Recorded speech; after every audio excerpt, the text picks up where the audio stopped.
Hello students, मैं अजय चौहान आपका स्वागत करता हूं आपके अपने यूट्यूब चैनल शिखर एकेडमी में। आज हम पढ़ने वाले हैं ज्योग्राफी का एक टॉपिक, पृथ्वी का उत्तरायण और दक्षिणायन होना। और इस प्रक्रिया में पृथ्वी किस किस प्रोसेस से गुजरती है ये आज हम पढ़ेंगे। तो ये आप देख रहे हैं एक चित्र जिसमें बीच में है सूर्य और इसके चारों तरफ पृथ्वी है। ये पृथ्वी की पूरे साल की डिस्टेंसिंग है, यानी कि पृथ्वी पूरे साल में कहाँ कहाँ से होकर गुजरती है। जब यहाँ होगी तो क्या होगा, जब यहाँ होगी तब क्या होगा, जब यहाँ होगी तब क्या होगा, जब यहाँ होगी तब क्या होगा। बड़े ध्यान से इस चीज को समझिएगा आप। देखिए यहाँ पर है 21, यहाँ 21, 21 21 लिखेंगे, 22 22। रटना नहीं है, समझना है, बड़े ध्यान से समझना है। 21 21 22 23, 21 21 22 23। अब समझिए आप, सबसे पहले डेट को याद रखेंगे, 21 21 22 और 23।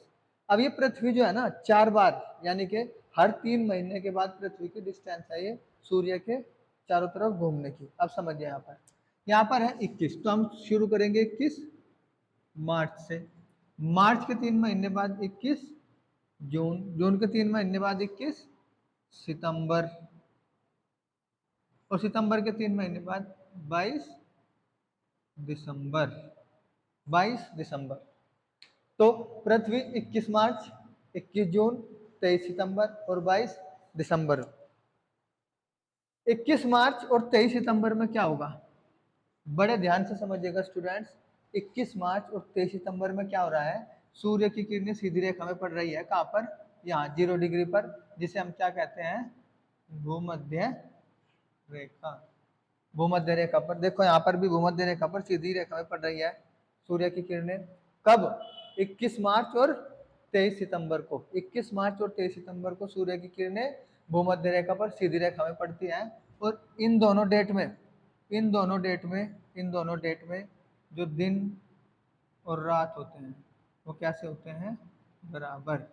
यानी कि 21 मार्च और 23 सितंबर को दिन रात जो होते हैं वो बराबर होते हैं, इक्वल होते हैं। आशा करता हूं कि ये चीज आपको समझ में आ रही होगी। दोबारा एक बार समझ लीजिए, 21 21 22 23। यहाँ पर 21 मार्च है, मार्च के 3 महीने बाद, जून के 3 महीने बाद, सितंबर के 3 महीने बाद दिसंबर। तो सबसे पहले हम बात कर रहे हैं 21 मार्च और 23 सितंबर की। 21 मार्च और 23 सितंबर को देखो सूर्य की किरणें भूमध्य रेखा पर सीधी पड़ रही है, पहला क्वेश्चन। दूसरा, इस दिन 21 मार्च और 23 सितंबर को क्या होता है, दिन रात बराबर होता है, यानी कि 12 ही घंटे का दिन होगा और 12 ही घंटे की रात होगी। नेक्स्ट चलते हैं 21 जून। ये देखिए, ये उत्तर दिशा है और ये दक्षिण दिशा है। ऐसे ही यहाँ पर ये उत्तर दिशा है और ये दक्षिण दिशा है। जब पृथ्वी उत्तर दिशा से सूर्य की तरफ झुकेगी, देखिए झुक रही है ना उत्तर दिशा से सूर्य की तरफ, तो क्या होगा कि जून को उत्तरायण, 21 जून को क्या हो रहा है, उत्तरायण। और जब पृथ्वी इधर दक्षिण दिशा से सूर्य की तरफ है ना, ये वाला ध्रुव सूर्य की तरफ है, तो इस दिन ये क्या है, दक्षिण दिशा, तो इस दिन क्या होगा, दक्षिणायन, दक्षिणायन। तो इस दिन क्या होगा, दक्षिणायन। यानी कि 21 जून को उत्तरायण होता है और 22 दिसंबर को दक्षिणायन होता है। नेक्स्ट क्वेश्चन इस पे क्या बनता है, जब पृथ्वी उत्तरायण होगी तब कौन सी क्रांति होगी, और जब पृथ्वी दक्षिणायन होगी तब कौन सी क्रांति होगी। देखिए यह है ग्लोब हमारा। ग्लोब में ये रेखा थी, यहाँ पर एक ये रेखा थी और एक ये रेखा थी। ये थी यहाँ पर कर्क रेखा और यहाँ पर थी मकर रेखा। इस वाले टॉपिक को अगर आप पढ़ना चाहते हैं तो पुरानी वीडियो हमारी पड़ी हुई है ग्लोब, आप उसे पढ़ सकते हैं। तो यहाँ पर उत्तर में कर्क रेखा है और दक्षिण में मकर रेखा है। तो उत्तर दिशा जब झुकेगी, उत्तर दिशा जब झुकेगी तो उत्तर में क्या है, कर्क रेखा, यानी कि 21 जून को होगा कर्क संक्रांति, कर्क संक्रांति। और जब दक्षिण दिशा सूर्य की तरफ होगी तो दक्षिण में क्या है, मकर, तो इस दिन क्या होगा, मकर संक्रांति। रटना नहीं है, रटना नहीं है, क्योंकि रटने से चीजें नहीं आएंगी, ये चीजें समझने की है।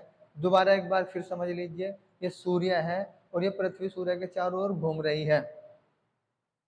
21 मार्च को यहाँ होगी, 21 जून को यहाँ होगी, 23 सितंबर को यहाँ होगी और 22 दिसंबर को यहाँ होगी। जब सूर्य की किरणें भूमध्य रेखा पर सीधी रेखा में पड़ेगी, कब पड़ेगी, 21 मार्च और 23 सितंबर को। इस दिन दिन रात बराबर होते हैं। 21 जून को पृथ्वी उत्तरायण होगी, क्योंकि उत्तर दिशा झुकी है ना, सूर्य की तरफ देखिए, चित्र में देखिए उत्तर दिशा झुक रहा है सूर्य की तरफ तो उत्तरायण, जब दक्षिण दिशा झुकेगी तो दक्षिणायन। उत्तर दिशा में क्या है, कर्क रेखा, तो कर्क संक्रांति होगी 21 जून को। और 22 दिसंबर को क्या होगा, मकर संक्रांति। आशा करता हूं कि आपको अच्छे से समझ आया होगा। अगर आप कुछ रह गया है, आपको समझ नहीं आया, तो दोबारा वीडियो को देख लीजिएगा, 2 बार देखिए, 3 बार देखिए। और ऐसी वीडियो पाने के लिए हमारे चैनल को सब्सक्राइब कर लीजिए। Thank you friends.